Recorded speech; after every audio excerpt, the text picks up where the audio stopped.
All right, hello everyone, and welcome to my channel. It's an educational channel. Right now we've been focusing on doing biblical decodes, decodes of, in particular, the book of Luke, the New Testament. And this is part of a greater unit that we are calling the Reciprocal Church, named after the reciprocal system of theory from Dewey B. Larson. The main purpose of this channel is to expose you to great theories of everything, all-encompassing theories, grand unified theories, cosmologies and the like, also magnum opuses, tour de forces, and earth-shattering discoveries. And this might be fitting into the category of earth-shattering discoveries.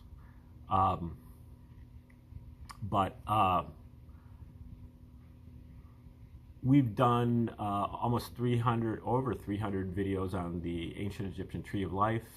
Also, almost 600 videos on the reciprocal system, which is my personal favorite theory of everything out there from the 20th century. And then this is our 284th video on the Reciprocal Church, which is trying to put together different spiritual resources that you can use in your own life to help kind of, in a syncretic way, to build your own religion. Different things that you might resonate with, that make sense to you, that help you get closer to the divine, that help you feel the presence. We feel like this is necessary because the Western religions are about to collapse because they don't have any evidence in their favor, and this is particularly true of the New Testament.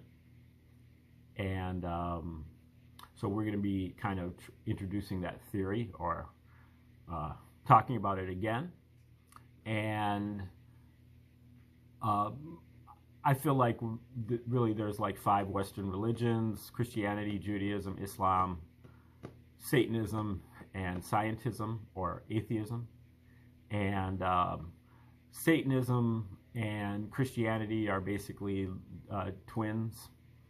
They both come out of the New Testament, and I believe if one didn't exist, the other wouldn't either. The Satanism is really only there because the Satanists really hate Christians, and so they're trying to like antagonize them.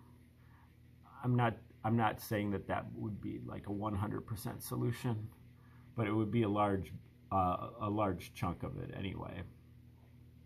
But what we're looking at here is a book by Michael Menascotz, M-E-N-A-S-G-O-T-Z, that goes deeply into what's called the Roman origins hypothesis, the hypothesis that the Romans, the Caesars, are the authors of the New Testament in its entirety.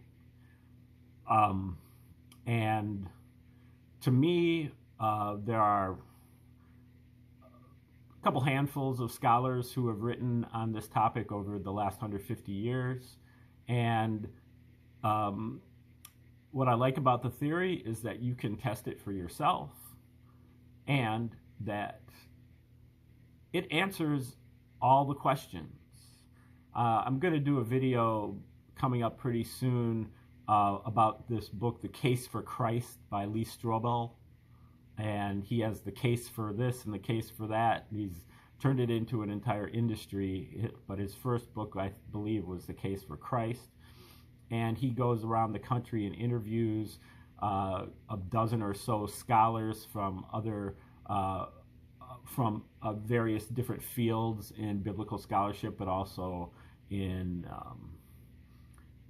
medicine, or I don't know if that'd be medicine, but at least like forensic medicine or forensic doctoring, whatever that might be.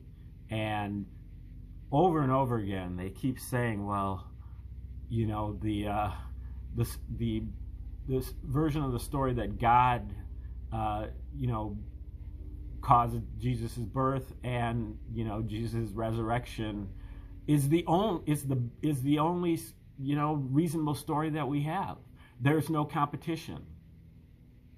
Well, the Roman hypothesis is that competition, and apparently nobody has thought of it yet, even though the Bible is written in Greek, which is a pretty rare language to speak, much less read and write in Judea, and that it was published in huge quantities in Greek that could have really only been accomplished with a stable of slaves to work as human copy machines that put these things out, and that the Romans really only had a monopoly on the mail system, and they were the only people that would have been able to distribute this widely, such that it got all the way to Rome, you know, by 60 or 70 AD, or according to scholars. But many other things that become very clear when you accept the Roman hypothesis that are just where you have to resort to supernatural explanations without the Roman hypothesis. And there's a motive, there's a method. You know, the motive, the Romans had been fighting against the Jews over and over again over a course of over a century. The Jews were one of hundreds of different tribes under the umbrella of the Roman Empire, but they were the most difficult group to deal with because of their separatist religion with the monotheism and the graven images thing and the circumcision thing and the kosher food laws, and all of this made them difficult to deal with because many of the Jews were willing to die to maintain these rituals. And so that just cost the Romans a lot of resources to always have a military presence there. And so, in particular, the Flavian dynasty of Caesars from 69 to 96 AD, the first two of whom are Vespasian, Emperor Vespasian, and his son Emperor Titus, who had both fought in the most recent war against the Jews and were injured, decided to let loose on this Roman pruning or domesticating or making tame the Jewish religion. The Jews had been waiting for a Messiah, but the Messiah that the Jews prophesied about in the Old Testament was a Messiah who was going to overthrow the colonizers, in this case the Romans, you know, through military might, or, you know, fighting back against the Romans. And so the neutralization or domestication, pruning policy of the Romans was to propose a Jewish Messiah who was a Prince of Peace and who believed in rendering unto Caesar what is Caesar's and turning the other cheek on oppression and walking the extra mile with the Romans' backpack and believing that the Roman slave owner had the greatest faith in all Judea. That's another salient factor here, is also the maintenance of the slave society in Rome, because some of the Romans were very scared of slave revolts, and many of the Jewish Pharisees were kind of bringing that element into the equation at this time as well. So what they did is they made up this guy named Josephus and had him write his autobiography that said that Josephus was living at Rome in the palace of the Caesars, as the court historian and member of the Flavian dynasty, an adopted member of the family. And he wrote this history called War of the Jews. And Josephus is known by Christians as being really the corroborating evidence for the New Testament. Really the only writer in the first century other than the New Testament to actually corroborate the existence of Jesus. But that's because he was a Roman. And you look at all of the second century sources that also corroborated the existence of Jesus. They are also Roman royals as well. If not, two of them became emperors, and two of them were very, very close to the, the throne. That's Pliny the Younger, Tacitus, Suetonius, who was also known as Emperor Antoninus Pius, and then also Emperor Trajan. And so that takes away all of the evidence, all of the positive evidence that there is for the existence of Jesus. But Menescot's, this author of this new book that came out about 6 months ago called Christianity's Origins as a Flavian Secrecy Cult, goes much, much, much further here. He takes War of the Jews by Josephus, the history, in 7 volumes, and he recognizes that there are a ton of parallels between War of the Jews and the Gospels. He dives into the book of Luke, and over the course of a few years, he discovered over 250 parallels between War of the Jews and the book of Luke. That's over 10 per chapter. And what he does is he graphs them out. He puts Luke on the vertical axis, chapter 1 at the bottom, chapter 24 at the top. He puts Josephus on the horizontal axis, paragraph 1 at the left-hand side, paragraph 694 at the right-hand side. And whenever he finds a parallel, he plots the point. He puts a dot or a star there. And after digging out 250 parallels, he finds that it creates a pattern. It's not noise. It's not a random pattern, but it makes 5 letters in Latin, the language of the Roman royals. They all spoke Greek and wrote in Greek as well. But Latin was the language of the elites in Rome at this time. And it says APTVS.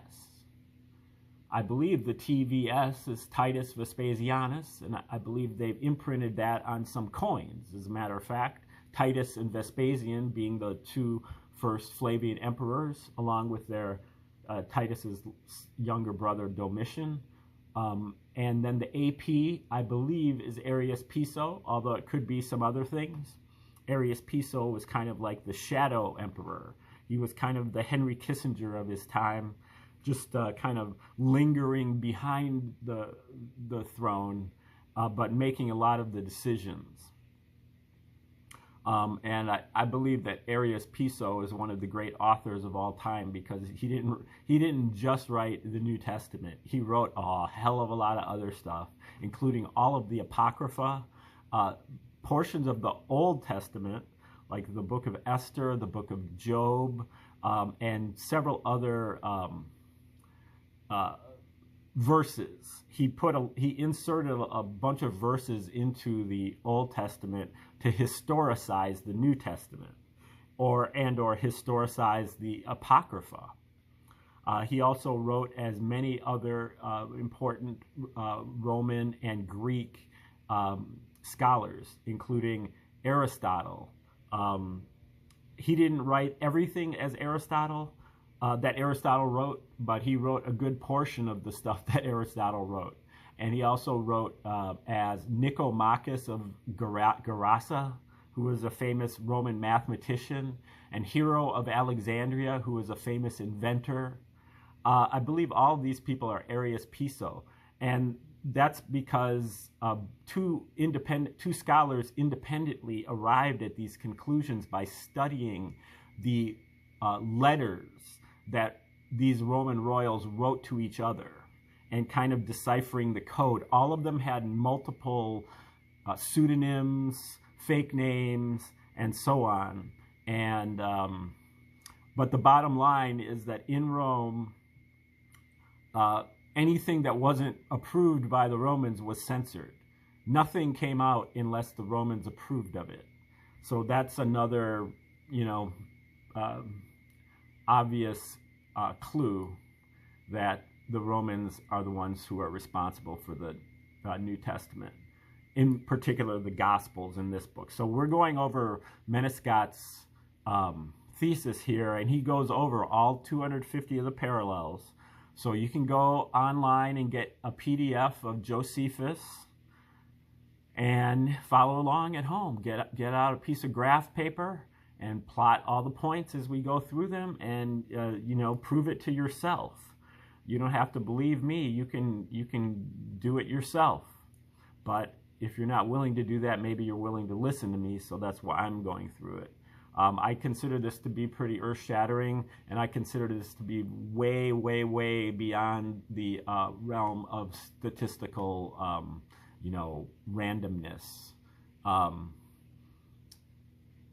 You could say it could be random if there were only 10 parallels or maybe even 20 parallels, and some of them are kind of weak, granted, but some of them are so strong that you recognize that the weak ones are there on purpose to fill out the pattern. And that the Romans, this is what the Romans did for fun. They created riddles and games and word games and codes to decipher, and they hated the Jews, and they laughed at them because the humor involved in this stuff is very grim and brutal.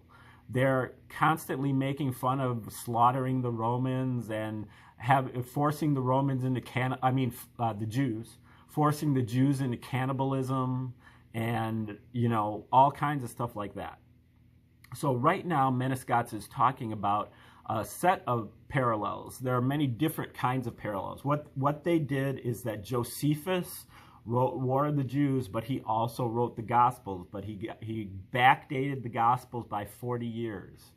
Many of the prophecies that Jesus makes in the early 30s, three-year ministry in Judea, are fulfilled by Titus in the early 70s during his 3-year military campaign in Judea. So at best, Jesus is the prophet that is, and Titus is the second coming of Jesus, if you take the story as is. But what you learn when you study ancient history is that you can't take these people for granted, like as is, like they're telling the truth. This is all straight propaganda, and this was a military propaganda, a psychological operation against the Jews. And the Romans were very adept at psychological operations. They had created a number of other religions already here by the 1st century, and this is right down their alley of the wheelhouse of their MO. Okay, so this set of parallels is where both these two books are referring to Exodus 12, which is in the Old Testament. Exodus 12 is kind of like the list of strictures that you have for the Passover lamb, like the way that the Passover lamb has to be prepared and so on to be kosher or whatever.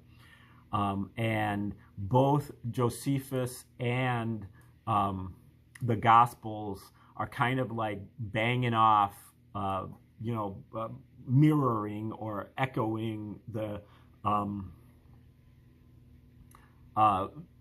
passage in Exodus 12. Okay, so let's look at Menescat's analysis here and then get into the details.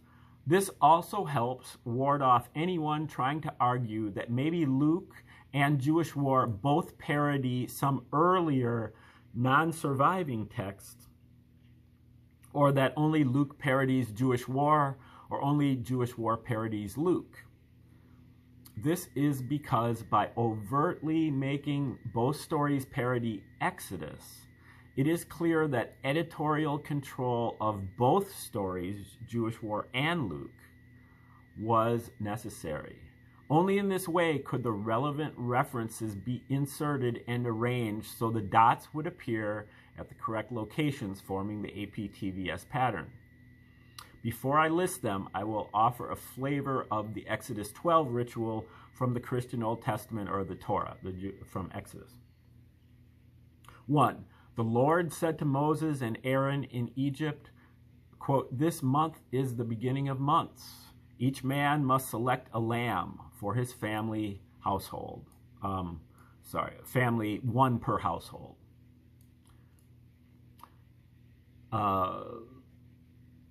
Verse 5, your lamb must be an unblemished year-old male of sheep or goat. Verse 6, the 14th day of the month, the congregation of Israel will slaughter the animals at twilight. Verse 7, they are to take the blood and put it on the sides and tops of the door frames. This is how to signal, to pass over that house and not slaughter the children or whatever it was. Verse 8, eat the meat that night, roasted over the fire, along with unleavened bread and bitter herbs. Verse 9, do not eat any of the meat raw or cooked in boiling water, but only roasted over the fire. Verse 11, you must be fully dressed for travel with your sandals on your feet and your staff in your hand. You are to eat in haste. And verse 22, take a cluster of hyssop, dip it into the blood in the basin, and brush the blood on the top and sides of the door frame. Okay, that's the basic idea. Specific actions are required, and each of these is mirrored in Luke and Jewish War. I won't comment on each one because few, if any, contain hidden messages. Each one exists simply to arrange a dot on the APTVS pattern as follows. Okay, so here we're looking at Exodus 12, verse 8. You must roast the lamb with fire and unleavened bread, meaning it has not been given time to rise during baking. Okay, and then in Luke, the identifiable aspects of Jesus' story relatable to Exodus 12. We're looking at Luke chapter 22, verses 1, 7, and 19. In Jerusalem, the feast of unleavened bread, called Passover, drew nigh. And then came the day of unleavened bread, and Jesus took the bread. And then in Jewish War, paragraph 576, book 5, chapter 10, paragraph 2. In Jerusalem, robbers searched men's private houses for food. People shut themselves up in their houses and ate their corn. And some, in their hunger, snatched the bread out of the fire, half-baked, meaning unleavened. In summary, one and only one location in each story evokes this concept of unleavened bread, and both evoke it in relation to Jerusalem. I will refer to this as unambiguous Exodus 12 parallel number 1. The only matching locations are Luke 22:7 and Jewish War 577. Okay, gotta turn the page here. So please hold for processing.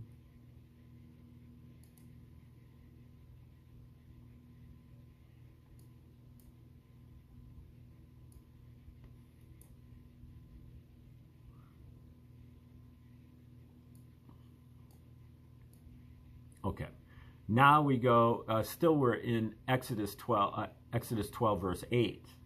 And you must eat it with bitter herbs. Okay, earlier in Luke, a woman is described dousing Jesus with ointment. Matthew 27, verse 34 clarifies that this ointment was spikenard, a bitter herb, and that it was for Jesus' funeral. It is at Luke 23, verse 56, where ointments are prepared for his funeral before taking them to Jesus' tomb. The implication is that in Jerusalem, at Jesus' funeral, bitter herbs are being applied to the carcass of the Lamb of God. Again, Roman grim humor. Okay, now we go to Jewish War 577, Book 5, Chapter 10, Paragraph 3. In Jerusalem, these robbers also stole from those that crept out of the city by night, as far as the Roman guards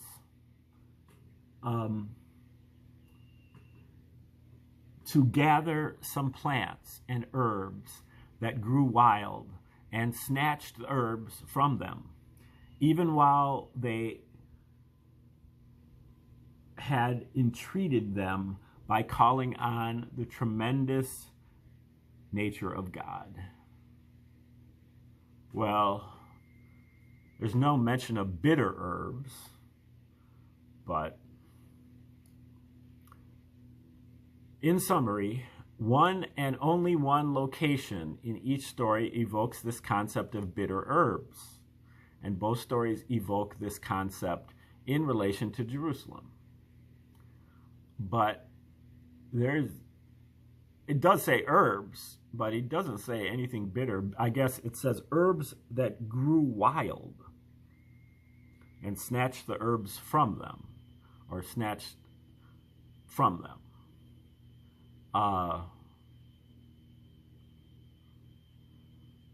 It wouldn't have taken too much for Josephus to put a bitter in there. But, you know, again, they are trying to hide this. They don't want to be discovered doing this in their own lifetime. You know, so they want it to be a game, but still that's not unambiguous, I don't believe. Anyway, he calls it unambiguous Exodus 12, parallel number 2. The matching locations are Luke 23:56 and Jewish War 5:77. These are the only matching locations. Now he goes to Exodus 12:7 and also verse 22. You dip the hyssop in the lamb's blood and strike this onto the upper beam and the 2 side posts of your house. So the upper beam and the 2 side posts of your house. That's matched up with Luke 23, verse 33, and also he mentions John 19 and John 20. The Jews fixed Jesus onto a wooden cross using nails, implicitly leaving the blood of the Lamb of God on the horizontal beam and vertical post. Again, very, very grim humor. And this is matched up with Josephus, Jewish War 617, Book 6, Chapter 3, Paragraph 3. A prodigious number died by famine in Jerusalem.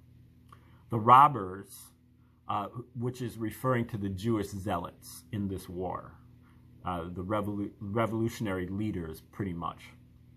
The robbers would search dying people to find food in case they were pretending to die.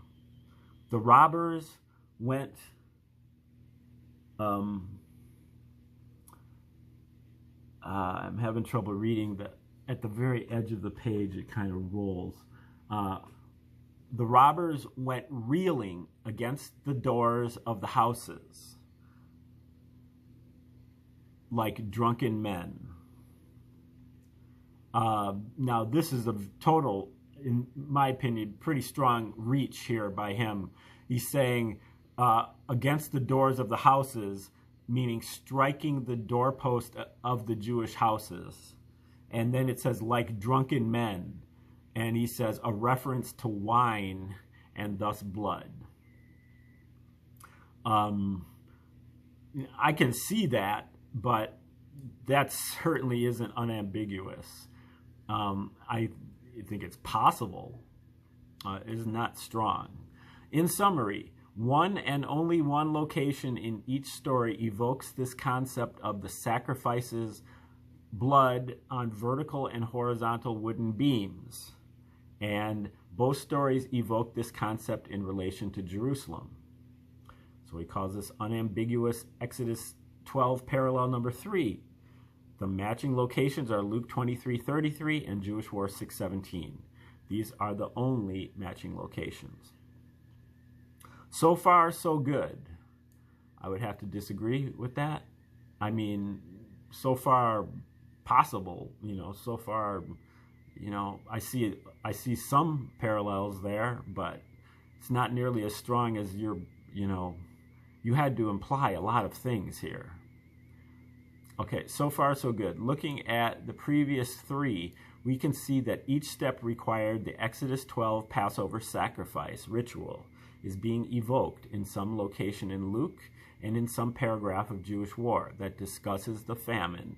Instead of a hidden message, all that the uninitiated reader would see is the overt message in Jewish War, such as that the Jews were desperate drunkards and robbers. Okay, now we're going to the next one, Exodus 12, verse 11. During the meal, you must have your shoes on. And that's matched up by Luke 15:22, describing a feast with the fatted calf killed for a returning son, saying, quote, put shoes on his feet. Other references to shoes in Luke involve not wearing shoes. And Jewish War 6:17 again. In Jerusalem, these robbers, desperately searching for food, reeled drunkenly into the doors, did not abstain from wearing girdles and shoes.